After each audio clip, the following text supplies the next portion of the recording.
Yancey Smith. Present. 7 present, nobody's absent. Will you join me in the Pledge of Allegiance? I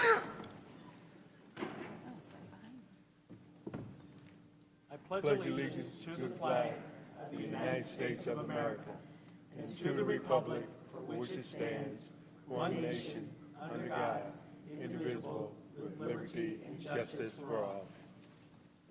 Thank you.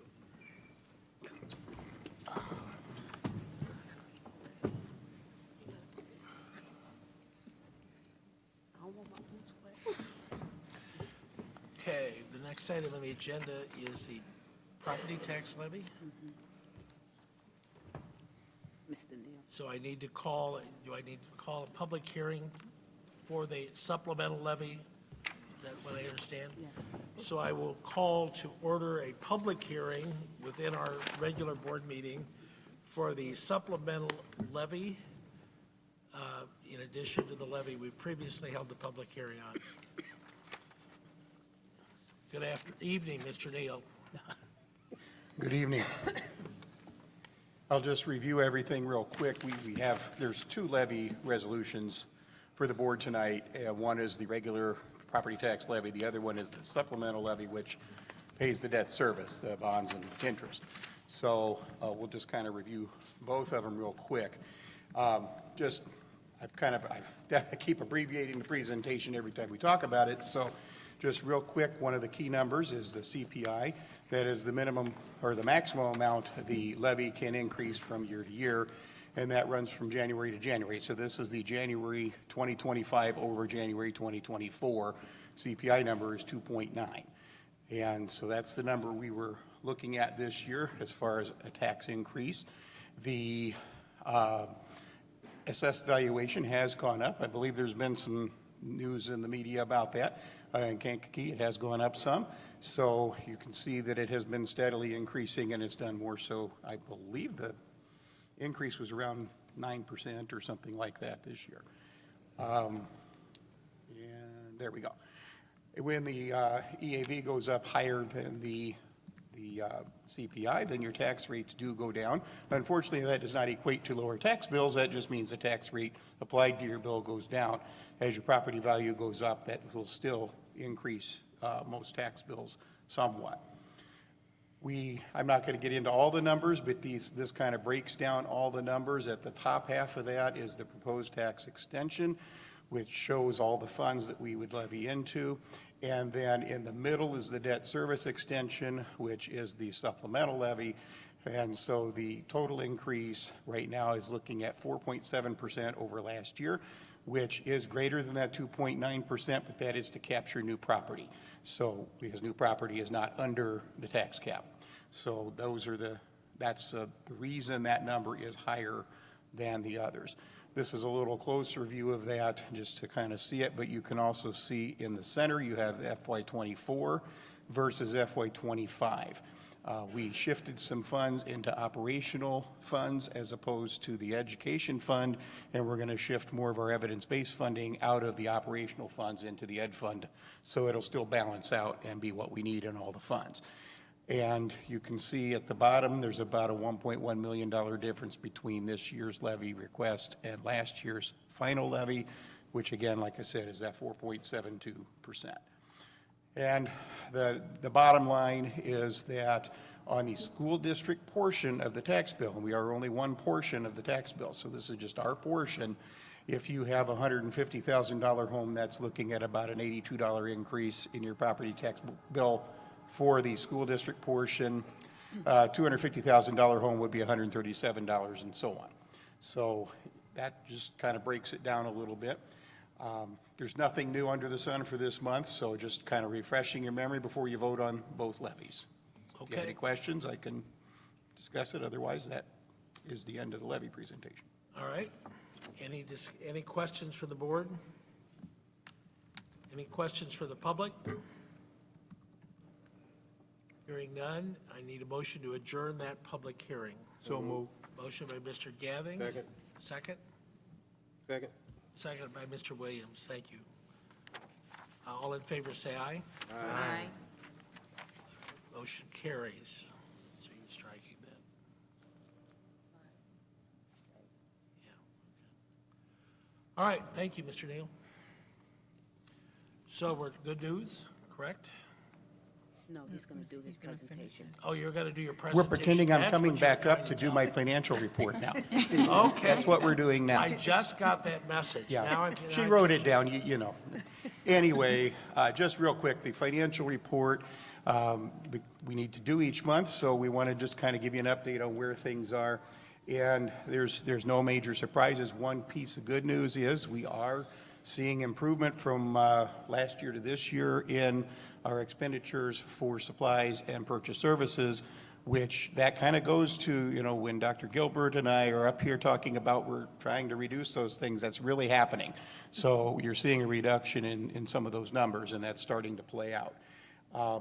We are pretty much right where we need to be for this month of the year. Our budget's still holding up. We do have a greater amount of revenue that's already come in, but that's because we've received most of our local revenues. We still will continue to get state revenues and hopefully federal revenues as the year goes on. Our expenses are pretty much right where they need to be as of the end of November. So again, our budget is holding solid. Just compared to prior year, you can see we're following the same pattern, and we're staying roughly within within the range here. The monthly fund balance is a little higher this year, which is also a positive. And again, I'm not going to dwell on this, but you can see expenditures and revenues are following the pattern. There are some additional expenditures this year that's largely in salaries because of salary increases and in benefits because of increased benefit costs. And your fund balances, of course, you can take a look at on your own time, but that shows you, you know, at this point we do have money in the bank. We'll just put it that way. So. And the only agenda items we have tonight, we have the 2 levies, and then we also have our natural gas purchase agreement. Just real quick on that, we had talked about the electricity purchase agreement in finance. Because of my circumstances, we did not have an opportunity to talk about this before we need to bring it to you. So if you want to know more, I can share that in next week's finance meeting. But we followed the same process, and this was the best agreement for the district. Okay. Any questions for the board for Mr. Neal? Thank you very much, Mr. Neal. I appreciate moving your report about. Got to keep it right. We did not take a roll call after the close of the public hearing. Why didn't you do that so that it's clear that we're all here still? Baronis, Present. Bolin, Present. Gathing, Present. Lopez, Present. Verret, Present. Williams, Present. Yancey Smith, Present. 7 present. We have a quorum. Now, moving on to the superintendent's report. Dr. Gilbert, you have good news, right? I do. Good evening, everyone. The good news for tonight, we have 3 items. LCC would like to thank, they've received a donation. Their school had an amazing visit from the Enchanted Backpack mobile van, and their generosity has already made such a big difference for the LCC students and staff. So thank you to the Enchanted Backpack mobile van. We did talk about that with Edison at the last meeting, and so LCC was also a recipient of that generosity. The Early Childhood also received a donation. They would like to thank the local AKA chapter for donating food bags for the students to take home over Thanksgiving break. They are truly grateful for the partnership and continued efforts to alleviate childhood food insecurities. Because of the AKA chapter's generosity, they were able to provide 165 bags to the students of the early childhood program. So thank you to the AKA chapter. And the final good news item is from Mark Twain, who also received a donation. They would like to thank the Kiwanis program for generously donating coats to the students in need at Mark Twain. They truly appreciate their support and kindness. Those are our good news items for this evening. Thank you very much. And now we have a presentation regarding our curriculum audit, is that correct? Yes, and while they're getting set up, I would like, I'll start again. I would like to also share, we have a few action items in addition to our curriculum audit presentation. Okay. This evening, I am asking your approval to look at the class of 2030. Yes, I said the class of 2030's graduation requirements. And so they are presented to you this evening for approval. There was some updated language from the Illinois State Board of Education regarding requirements to science. Previously, biology needed to be included as a life science, and now there is no requirement for any particular science. It's just that they have to have 2 years of a lab science, and all of our science classes fulfill that requirement. So the graduation requirements reflect that. Additionally, ISB is moving towards, for the class of 2029 and beyond, 2 years of a foreign language to include world languages, which may also consist of American Sign Language. So the class of 2030 requirements have been updated to reflect that as well. And finally, ISB has included requirements for electives to include 1 year from selected art, music, CTE, or a 3rd year of world languages, which again may also include American Sign Language. And again, that is in effect for the class of 29 and 2030. So the graduation requirements have been updated to reflect those ISB requirements now. So we're in alignment with ISB requirements? That is correct. Okay. Any questions regarding that? And the second action for you this evening, we have a contract request to partner with Ms. Cynth Veranda to provide some executive coaching to our King middle grade school, specifically working with Principal Jackson. And so this would allow, at this time, with the partnership with Ms. Veranda, this would allow for 8 of the 10 of our principals to have that coaching. So we're really excited to continue to expand those opportunities for our principals and support all of our efforts as we work to align our academic priorities, school improvement, continuous improvement planning, and all the such that happen on a day-to-day basis in the building. So we will be seeking your action approval of that this evening as well. Okay. Thank you. So it looks like this evening we have both of our curriculum auditors with us. We have Ms. Holly Captain and Dr. Deetra Spence. Both Holly and Deetra are from CMSI, which was the firm that we used to conduct our curriculum audit. Again, this began last spring. It was about March of last year we started our work with CMSI. The first phase of that program, just as a quick refresher, was looking at document review. So the CMSI team spent a lot of time, and I would like to again thank Jenny Way, Crystal Clifton, Andrea Short, Carrie Clody, Kim Starkey, Edie Petty, and many others. I apologize if I'm not shouting you out. Mr. Neal, I know, in looking at the business services, that all prepared the documents for the auditing team to review. We also collected, thank you to all the buildings and the teachers that provided the work samples. We looked at high-quality work samples, and that will also be provided in reference to you this evening. And then over the summer, we did some professional learning, digging deeper into the expectations of our framework of what we look at for tight and loose. Finally, this fall, and many of you participated as staff. Thank you, parents and community. Thank you, students, administrators, and board members were invited into focus groups, survey completions, and the CMSI team took both the quantitative and the qualitative data, and they have for us tonight an executive summary of which they're going to share some high-level findings in the presentation tonight.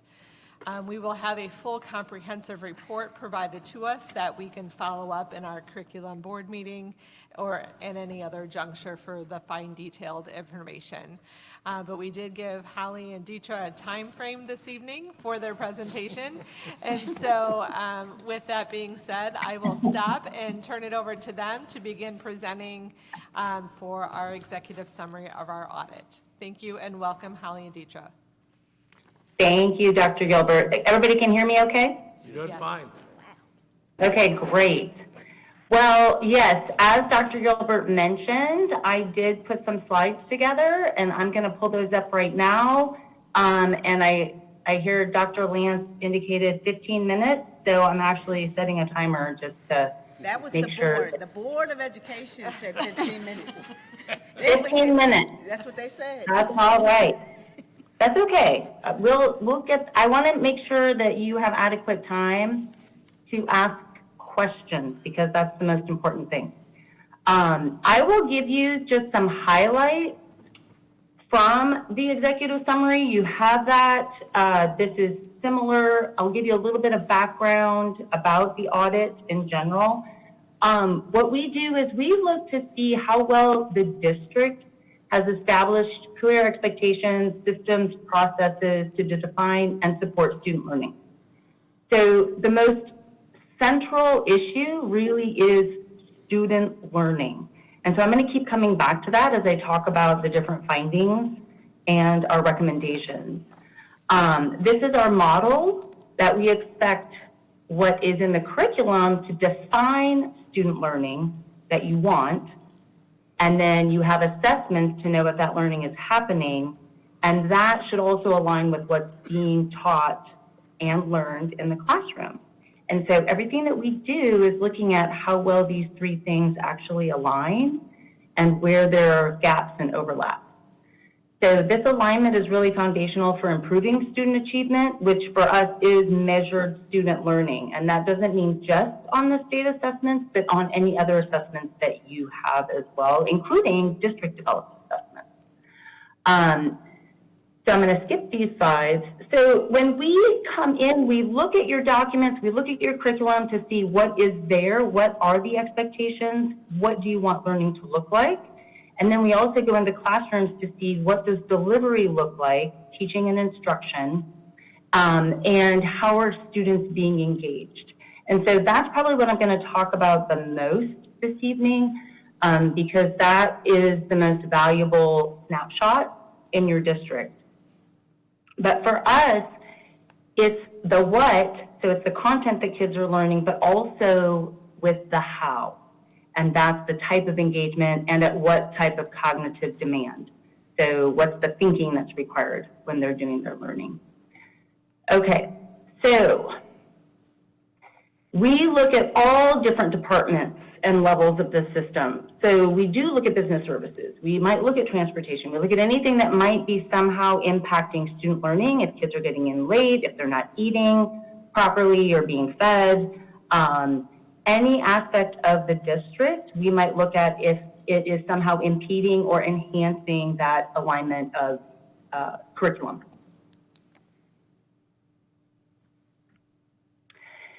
So the tightly held, loosely held, I know that Dr. Gilbert mentioned this just a minute ago. For us, this is really foundational to effective management, and we talk about this also in the report.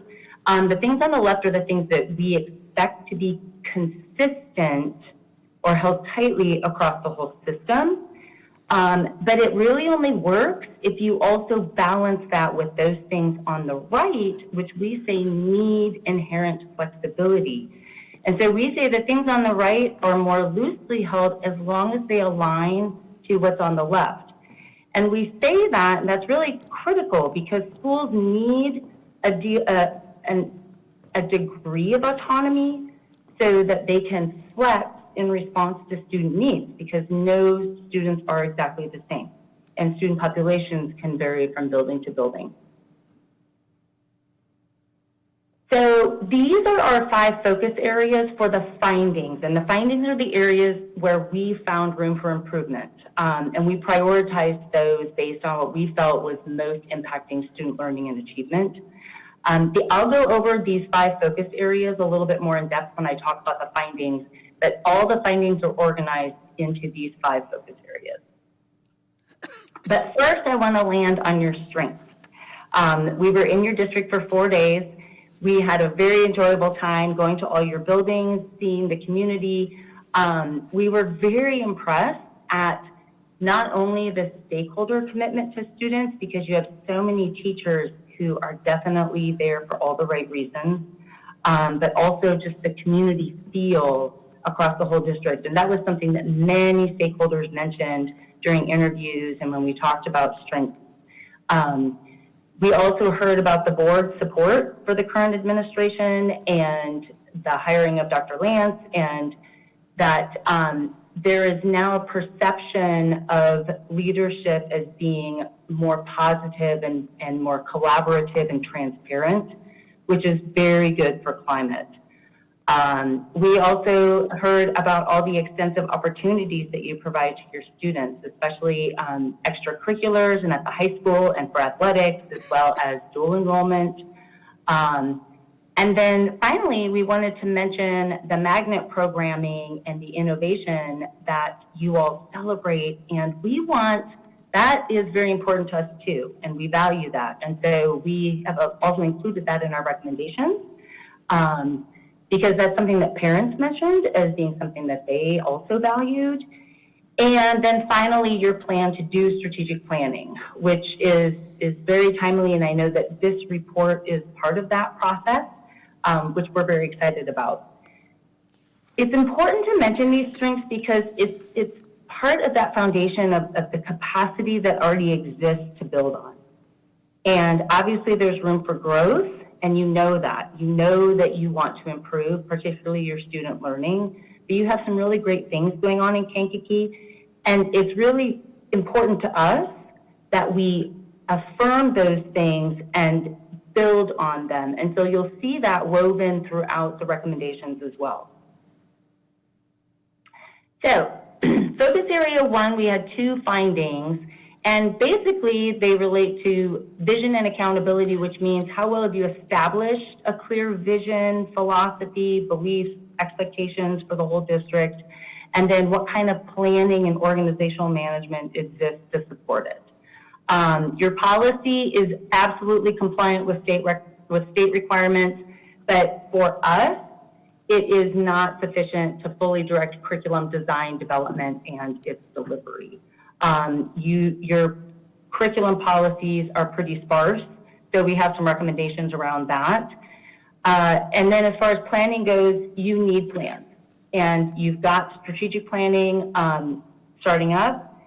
There's been change to organization management, and things have been put in place that are definitely a strength. They just haven't been institutionalized yet. So these things are definitely in need, and we want to see them continue.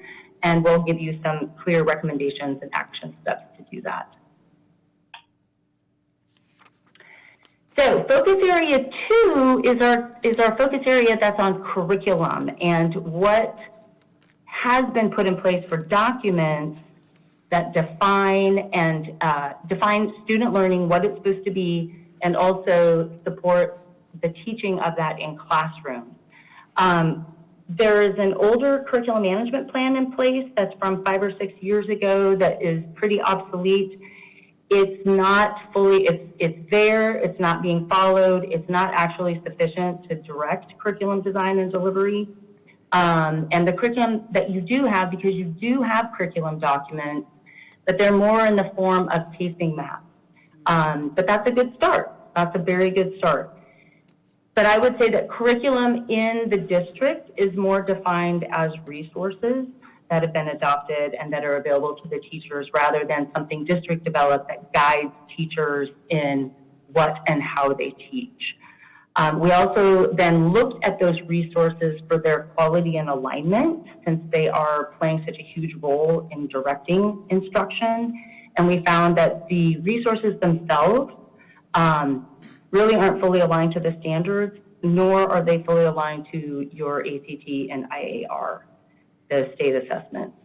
So even if teachers are teaching those with fidelity, they're not going to get the learning at a high enough level for students to succeed on those assessments. And that's mostly case 6. I also wanted to mention that the resources themselves, particularly at elementary, since elementary is so resource driven, are very, very overwhelming. Just in the number of pages that teachers have to wade through, I think it was over almost 4,000 pages just at 3rd grade in English language arts, and over over 4,000 pages in kindergarten, which translates to about 22 to 26 pages a day for a teacher just for one content area, and that's not including resources for the additional content areas. So that is absolutely overwhelming for most teachers. So we say that you have a lot of resources. So that's the good news. But what's being accessed, particularly in the form of interventions, we're not sure, and the curriculum, like I just mentioned, is pretty overwhelming. And we'll go into that more in detail. So focus area 3 has to do with consistency and access. And this is really the focus area where we look at delivery. We look at what's happening in classrooms. So the first findings on instructional practices, and I'll show a couple of charts just because I think a picture is worth more than my just telling you stuff.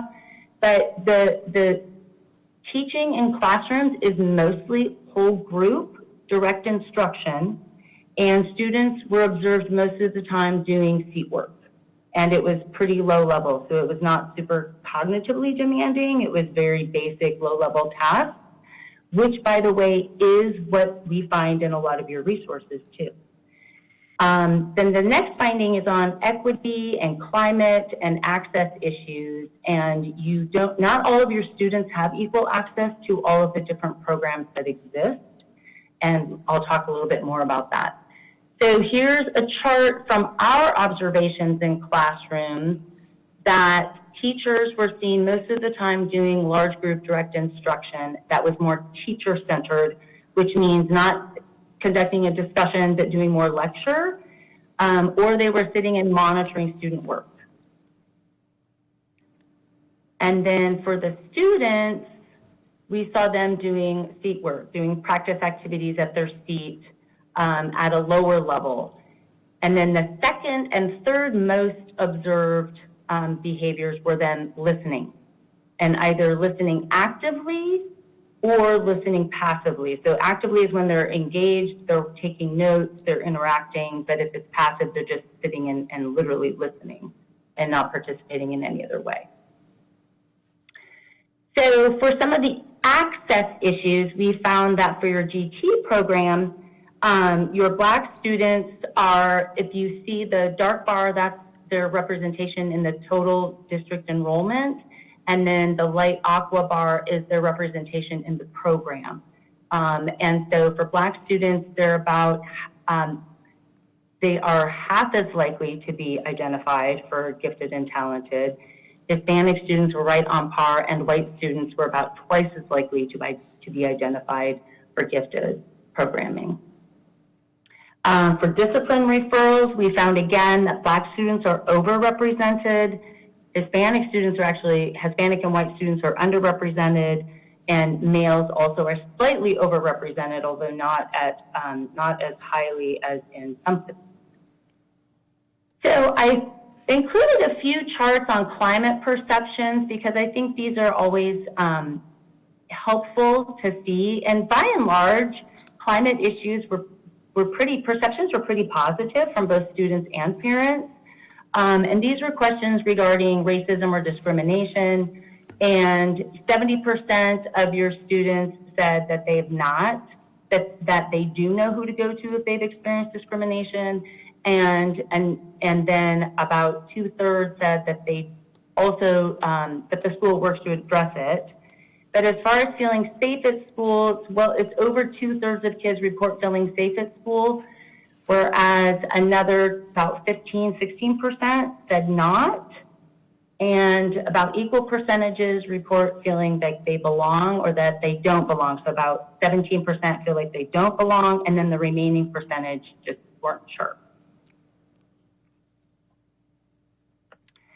As far as fairness regarding disciplinary actions, parents had pretty positive perceptions of fairness at school in terms of consistent expectations for student behavior, but students reported not feeling like discipline at school is fair. And we'll have comments and quotes to flesh that out a little bit for you in the full report. The final two findings under focus area 3 regarding instruction and instructional delivery has to do with the student work that you all collected for us and that we examined, and that also aligns pretty tightly with what we saw in classrooms. That work was actually not consistently aligned to the standards, and were also pretty low cognitive demand. And most importantly, the contexts were were not very authentic, not real world. It was more classroom-like. And then the last finding is on monitoring and professional development to support delivery. So cognitive demand of student work, here's a little snapshot of what that looks like across the 4 content areas in the 3 levels, elementary, middle school, and high. And you can see that high school, the cognitive demand is definitely higher than at elementary, and I do believe that's in large part because of resources at play in elementary and middle school. And the cognitive demand was highest in ELA and social studies and lowest in math. And then for context, which is how the type of activities across the 4 content areas, you can see that the dark blue is classroom-like. And so that's what we saw in most cases, almost entirely classroom type context in math with no real world, very, very little real world context. And science had the most real world context, which is great. So shout out to science. And social studies and ELA and science did have some meaningful writing, with ELA clearly having the strongest percentage of students doing meaningful writing, which means it's authentic, it's open-ended, more cognitively demanding.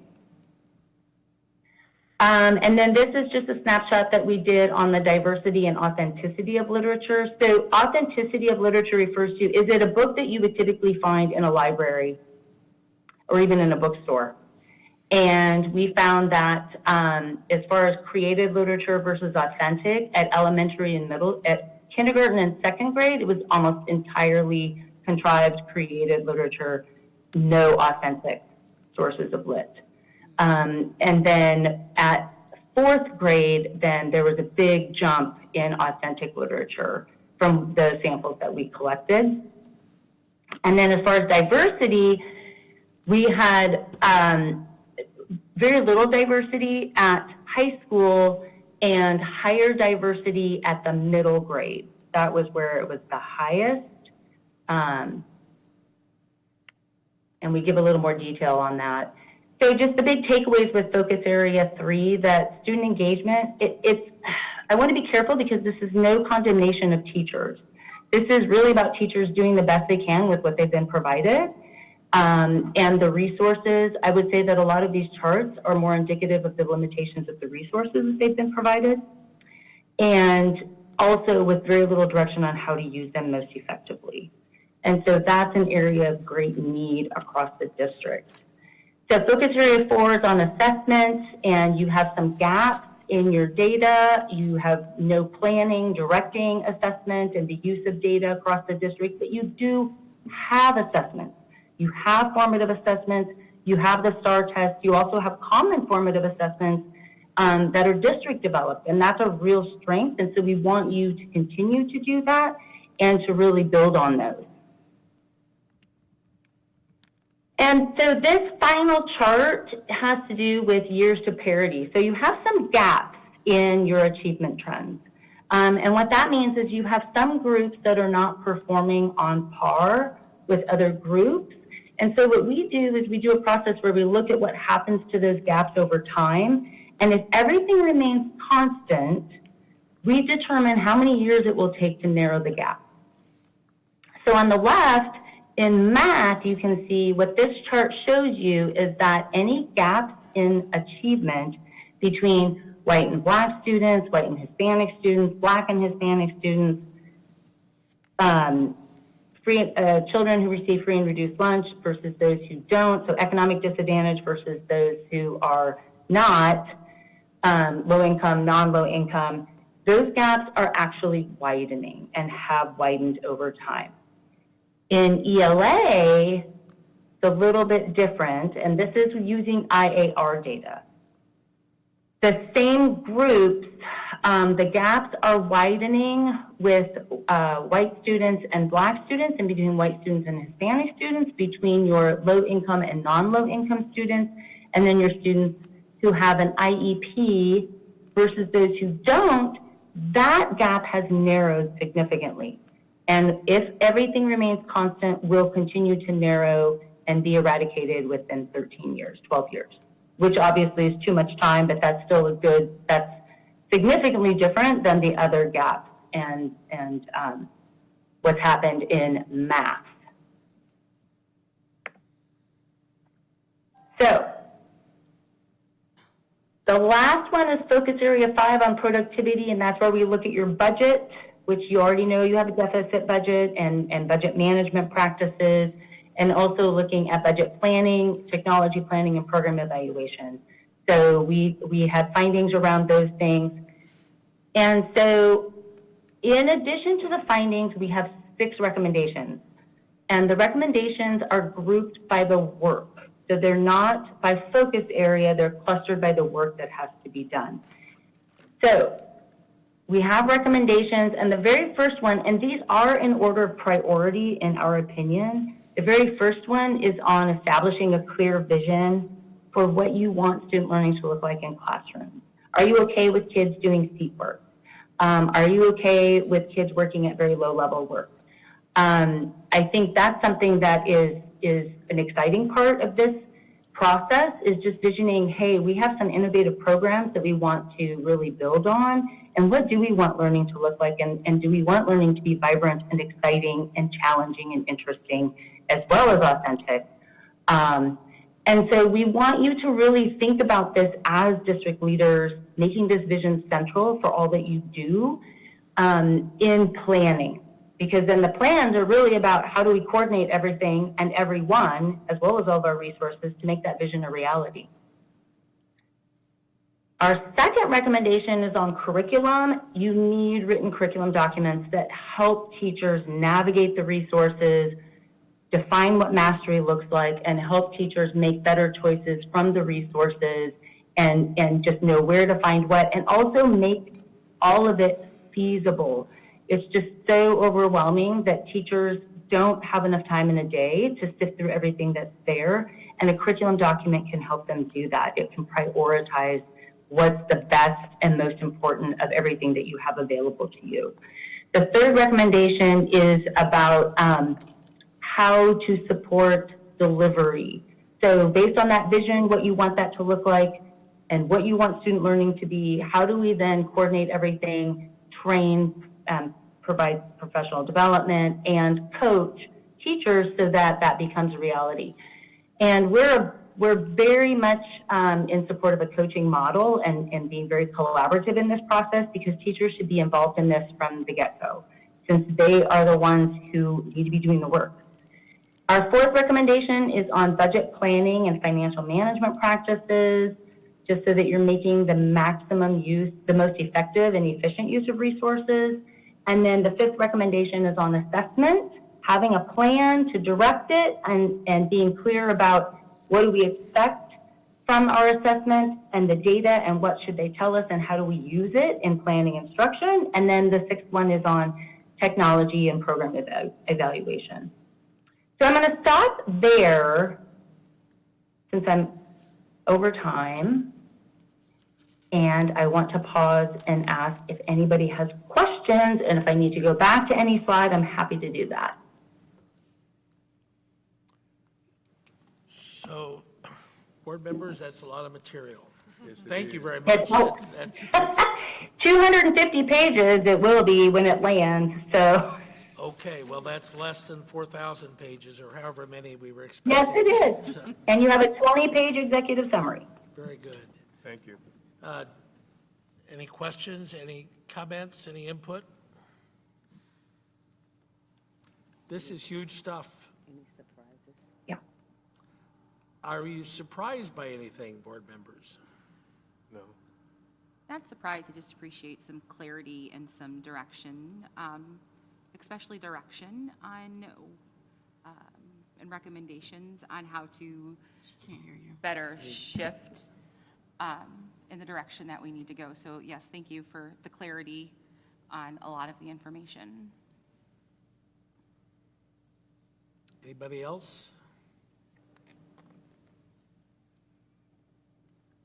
I think this is, Go ahead. if I could just jump in, because I think you are at such an important crossroads as a board and embarking on strategic planning. It's a very exciting time. And I think that there's been the perception of, oh, there's so many things that are not working well, right? But you have an exciting opportunity to redefine what you want Kankakee, the whole educational program, to be like, to look like, and to put those expectations and codify them in policy. And then that provides that focus for everything else that everybody's doing. And we're being very mindful of your resources. So we're not saying you need to hire this and buy that, because that's not even practical, but just making better use of what you have and really, and the expertise and the capacity that's already in your district classrooms. Teachers are such well-meaning, fabulous individuals. We have such a heart for teachers. They just have not been supported, but they've been working their tails off. They need to work smarter, not harder. And I feel very strongly about that they could do some really amazing things with your students. Your students, and I did not say this, and I should, your students also were absolutely amazing. They were so well-behaved and wonderful and just eager and excited. And that was the best part of our time in your district, was going into your classrooms and seeing their beautiful faces. Well, thank you very much, Hallie. We're really excited about the next step in our work as a result of our curriculum audit. We already have plans to begin a lot of this second semester, and so we're not waiting. So, Mr. Bullen, is there anything else? No, I want to thank both of you. I mean, in terms of the meetings and the session or focus group that I was involved with, it was quite, there was a lot of candor both ways, so and I appreciated that fact a lot. And, and to Dr. Lance and Dr. Yumbert, this is really big stuff, and I acknowledge that, and without your leadership, we wouldn't have had this chance to get this input. And now the really big stuff is, accepting the input and starting to make it work. Yes. Yeah, one thing that I do want to add, I think it's important. So Holly spoke about policy. You spoke a lot about the findings and the recommendations, and you highlighted from the board level what role they play. And so one of the things you mentioned was policy. So board sets policy. So we know we have a policy committee coming up. Board, don't expect anything regarding curriculum. Just joking. But I also think it's important to highlight that we have principals in the room, because even though the teachers are the linchpin for student achievement, the research is clear to that. But the research is also clear that our school administrators are #1 indirect impact. So you also highlighted in the report to continue to build the capacity of our school leaders. And so I want to thank them. They're in the room. They've been leaning into this work since the very beginning, and I can't say enough about them. And I appreciate you highlighting how important they are to moving student achievement forward. So thank you. Yeah, absolutely. They are linchpin. They are 100%. Okay, thank you so much for your information. I look forward to the 240 pages and start a reading group over that, I think, amongst the board members. But thank you. I appreciate your input. All right. Thanks again to the administration. Thank you. Take care. Thank you. Okay.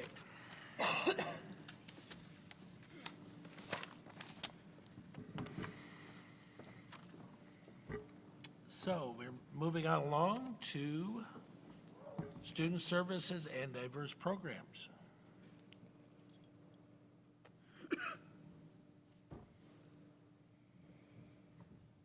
Good evening, Doctor. Buenas tardes. Buenas tardes. Good evening, everyone.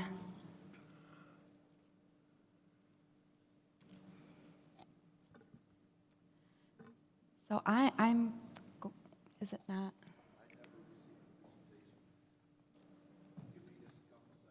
I sent it to you.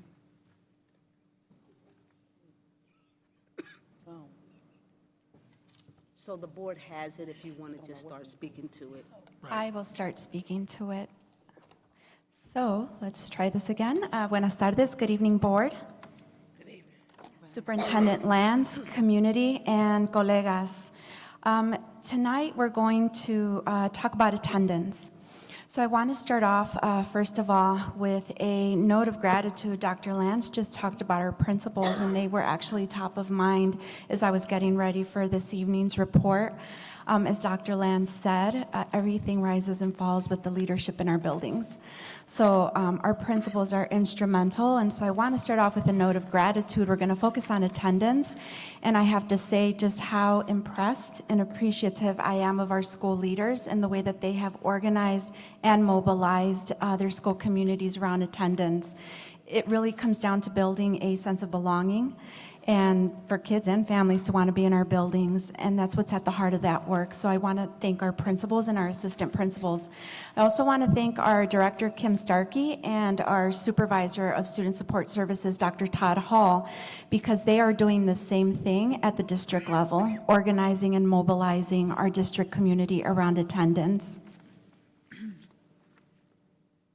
Just a quick review, the Student Support and Diverse Programs Team, SSDP, our job really, we just learned about the curriculum audit results, and so think of that as the core of the work.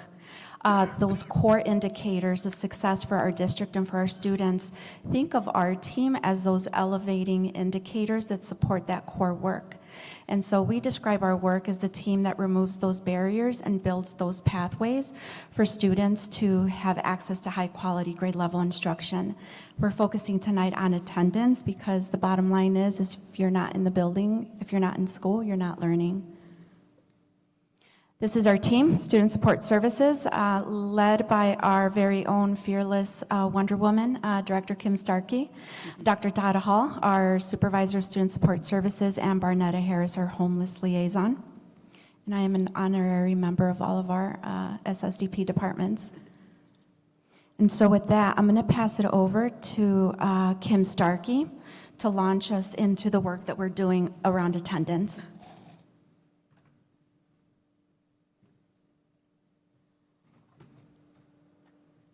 Board, Dr. Lance, community members, my amazing colleagues.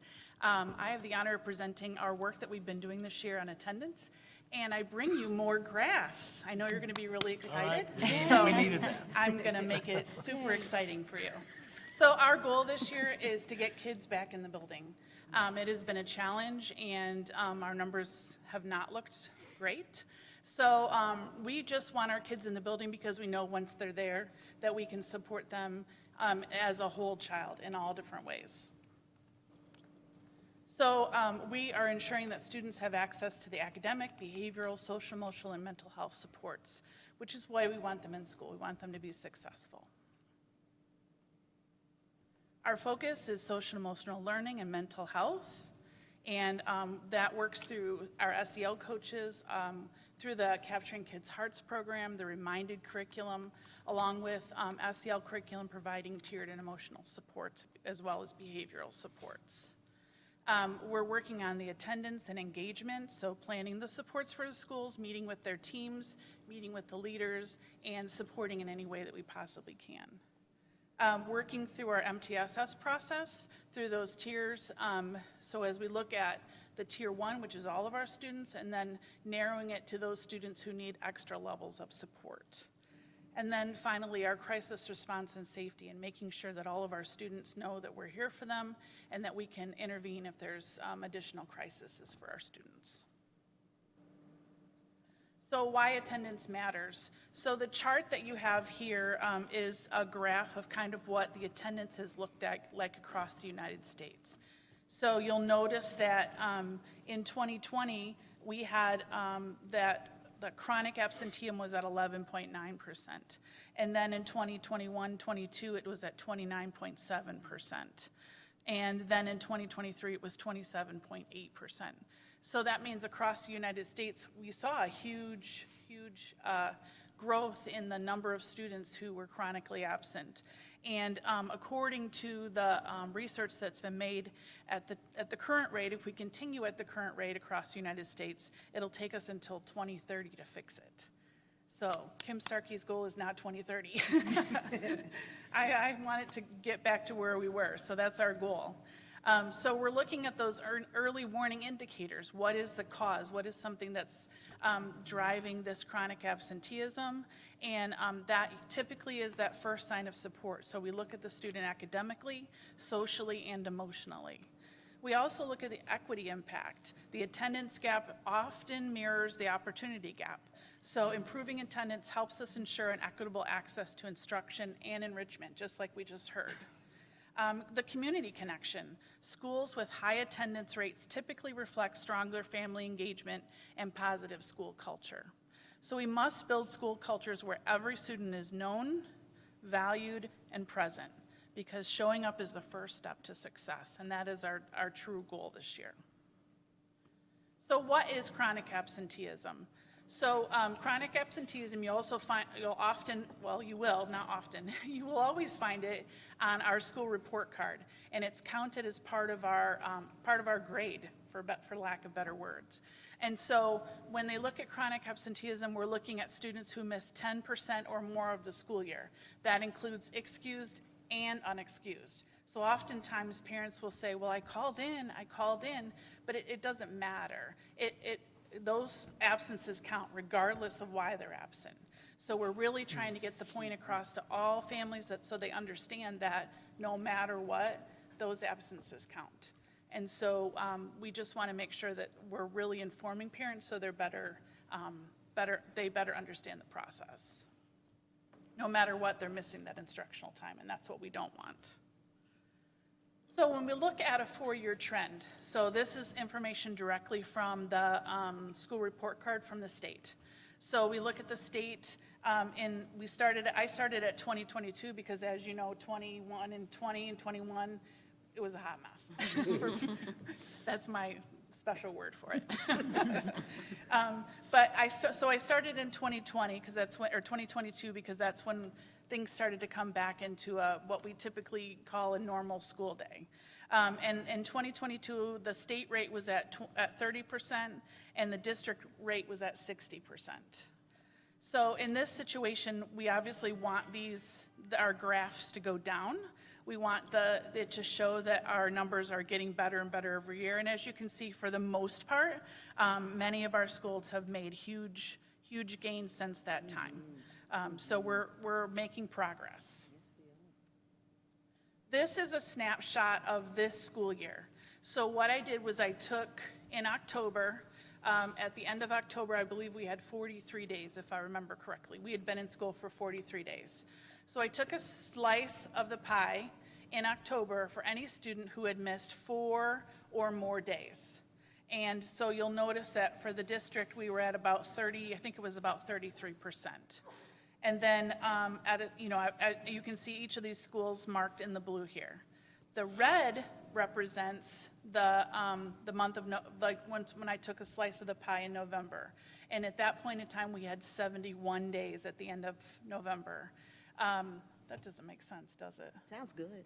Sounds good, but 40, 50, yeah, it wouldn't make sense because we'd have 30 days. Okay, I'm just questioning myself, but I did do the numbers multiple times. Don't do it up here, though, don't question yourself. So in the month of November, the kids had to have missed 7 or more days, and so you'll see that we're slowly going down using those strategies that we've been putting in place. So every school showed a decrease in the number of chronic students they have in the month, once we hit November. This one, we want the graph to go up. So we want to show that daily attendance is getting better and better. So in this situation, in 2022, the state was at about 91%, and now they're at about 93%. In 2022, the district's percentage was at about 85%, and now we're at, I think it was about 88% in 2025. So once again, we want the graphs to continue to go up, and we're making progress in that realm as well. Finally, the last graph. Everyone, give a round of applause for the last graph.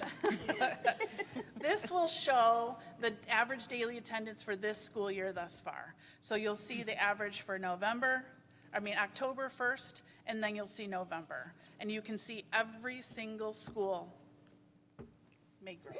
All right. So let's give a big round of applause, because I'm super proud of the growth that we made, and the principals and the team in each of the buildings are working really hard to make those numbers. We really are just encouraging kids to come to school every day, and that's what we want.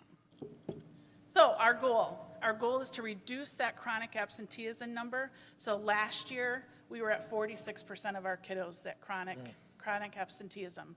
That means that 46% of our kids missed 18 or more days. I don't know about you, but that's not okay. I mean, that's a lot. So our goal is to get it to 20%. So I need your help.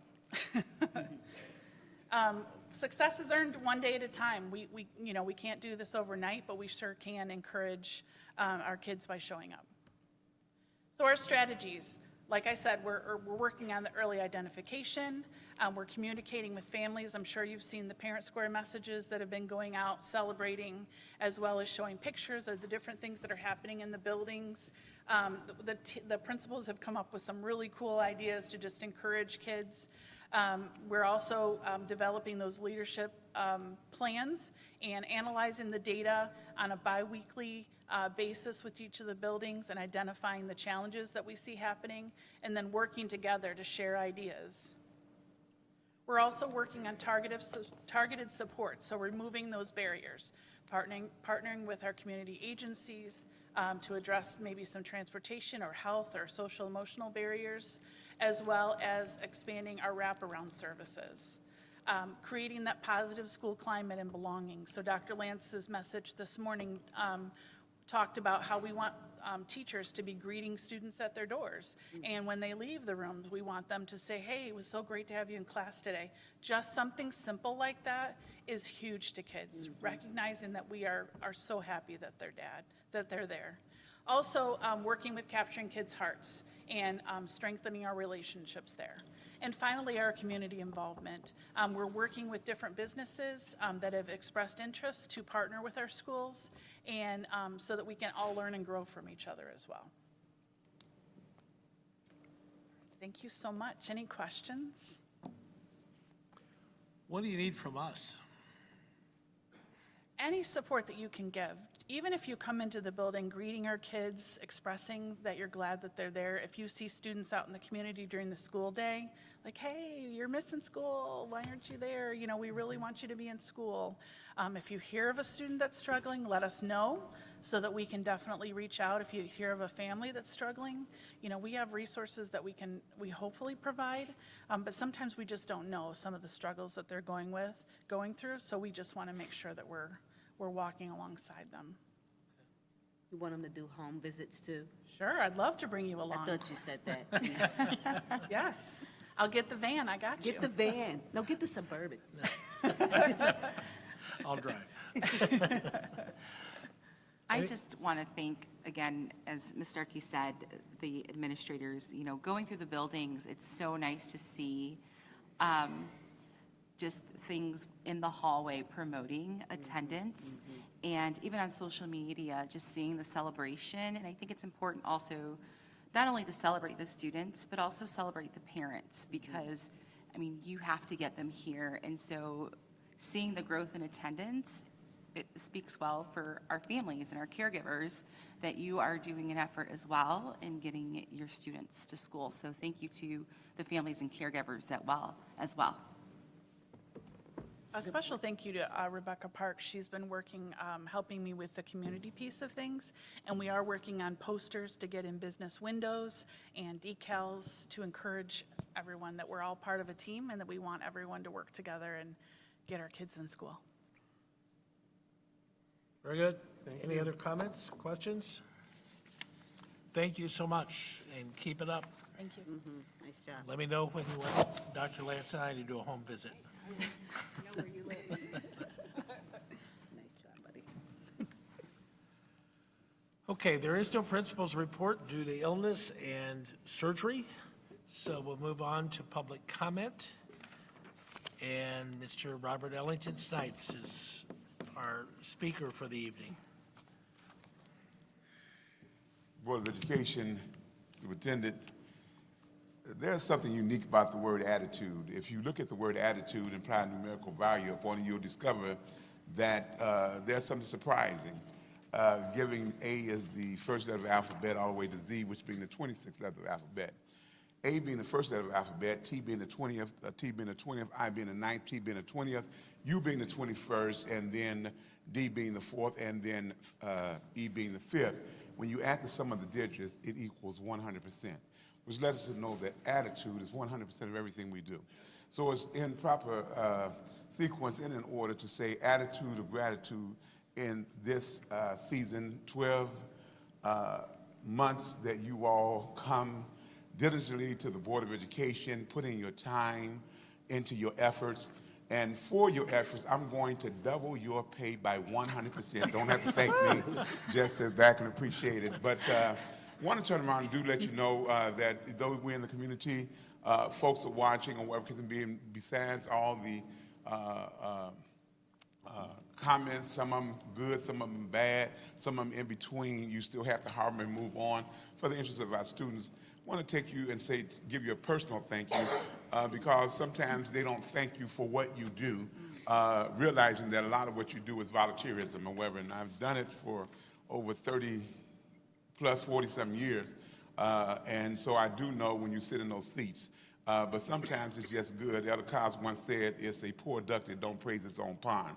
So thank you. Not only do we elect you or whatever the case may be, but you have an awesome responsibility upon your shoulders to do some things or whatever. And we rely on you to do the right thing based upon their judgment and basically what you feel is right to do. So again, this Christmas season, I want you to enjoy your holidays when you have them off and all that stuff or whatever kids can be, and then enjoy that 100% bonus and have a safe and enjoyable holiday season. Thank you. Thank you. Thank you. You too. Thank you. I'm expecting my check in the mail. Okay, we're to the consent agenda. Are there any items on the consent agenda that any board member would like to have removed from the consent agenda? And while you're thinking about that, let me go into the consent agenda. It's approval of the closed session board minutes. It's approval of the special board minutes of November 15th, approval of the regular bills, approval of the payroll, approval of an overnight trip request for varsity basketball and girls, both boys and girls. Approval of the resolution for release of certain executive session minutes that now no longer are confidential. Approval of resignations, approval for licensed personnel, approval of resignations for administrative personnel, approval of appointments for licensed personnel, approval of appointments for extra duty assignments, approval of internal appointments, approval of leave of absences, and approval of a salary adjustment. Are there any items that any board member wants removed from the consent agenda? Hearing none, is there a motion to approve the consent agenda? So moved. Moved by Mr. Gathing, is there a second? Second. Seconded by Mr. Williams. Are there any questions, discussion, or debate? Hearing none, please call the roll. Gathing, Yes. Lopez, Yes. Verret, Yes. Williams, Yes. Yancey Smith, Yes. Baronis, Yes. Bolin, Yes. 7 ayes, 0 nays, the motion carries. Just to intervene a bit, we just hired 2 new people to the district. That would be Sanjay Butler and Gisela Ayel. I'll say it right in a minute. We also have reassigned some people to Teresa Johnson, Carolyn Klaus, Bila Avalos, Laura Avalos, Ariette Compost, Maria Gonzalez, Esteban Ochoa, Delana Sarabir, Wendy Sotelo, Carrie Ann Swanson, and Caitlin Torstrick. Congratulations to those who have just been hired or taken on new assignments. We appreciate you, and you're joining or part of a very outstanding team. Moving on to the approval items. First item on the agenda is approval of the 2025-2026 Emergency Operation Plan. Is there a motion to approve? So move. Moved by Mr. Gathing. Is there a second? Second. Seconded by Ms. Yancey Smith. Are there any questions, discussion, or debate? Hearing none, please call the roll. Lopez, Yes. Verret, Yes. Williams. Yes. Yancey Smith, Yes. Baronis, Yes. Gathing, Yes. Bolin, Yes. 7 ayes, 0 nays, motion carries. The next is approval of the 2025 property tax levy. Is there a motion to approve? So move. Moved by Mr. Gathing. Is there a second? Second. Second by Mr. Williams. Is there any questions, discussion? Are there any questions, discussion, or debate? Hearing none, please call the roll. Verret, Yes. Williams, Yes. Yancey Smith, Yes. Baronis, Yes. Gathing, Yes.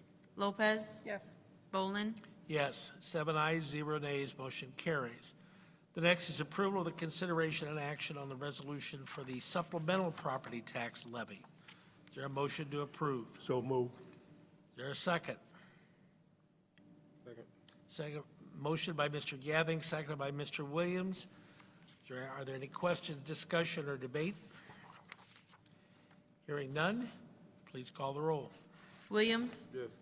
Yancey Smith, Yes. Baronis, Yes. Gathing, Yes. Lopez, Yes. Verret, Yes. Bolin, Yes. 7 ayes, 0 nays, motion carries. The next is approval of the Board of Education expense reimbursement from the recent conference. Is there a motion to approve? So move. Moved by Mr. Gathing. Is there a second? Second. Second by Mr. Williams. Anybody have any questions about any other board members' expense reimbursements? I guess not. Okay. Please call the roll. Yancey Smith, Yes. Baronis, Yes. Gathing, Yes. Lopez, Yes. Verret, Yes. Williams, Yes. Bolin. Yes, and I'm presuming those who have expense reimbursements on the list abstain as to their own expense reimbursement. Is that a correct statement? Yes. Thank you.